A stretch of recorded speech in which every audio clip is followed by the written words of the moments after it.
আজকে একটা গল্পের কথা বলছি। একটা চায়ের দোকানে প্রচুর ভিড় হয়, সকালবেলা অনেকেই চা খায় এবং দোকানটাতে মাঝে মধ্যেই ভিড় হয়। এই সকালবেলা একজন লোক আসে, যে টুক করে একটা চায়ের কাপ নেয়, চা খায়, কিন্তু পয়সা দেয় না, চলে যায়। কোনো দিনও সে টাকা দেয় না। এটা অনেকেই খেয়াল করে।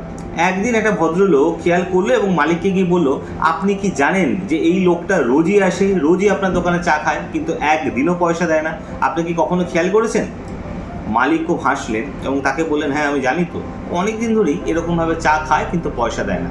তো লোকটি খুব অবাক হলো, মালিককে জিজ্ঞেস করলো, আপনি রোজ পয়সা না দিয়ে চা খেয়ে যায় এবং আপনি সেটাকে অ্যালাউ করেন? উনি বললেন, হ্যাঁ অ্যালাউ করি। তার কারণ আমি একদিন রাস্তা দিয়ে হাঁটছিলাম, আমি দেখছিলাম ও আমার দোকানের বাইরে দাঁড়িয়ে প্রার্থনা করছে এরকমভাবে যে, হে ভগবান, এই দোকানে তুমি অনেক ভিড় বাড়িয়ে দাও যাতে প্রচুর লোক চা খায়, আর আমি টুক করে গিয়ে একটা চায়ের কাপ নিয়ে যাই এবং আমি চাটা খেয়ে নেবো, কিন্তু আমি টাকাটা দেবো না। এই ভিড়ের মধ্যে মালিক যেন আমাকে বুঝতে না পারে।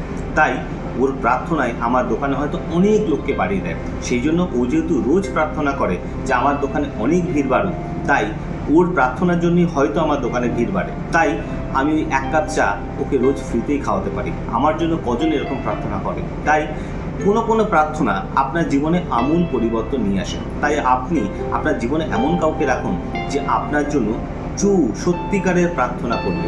নিজে ভালো থাকুন, অন্যকে ভালো রাখুন। নমস্কার।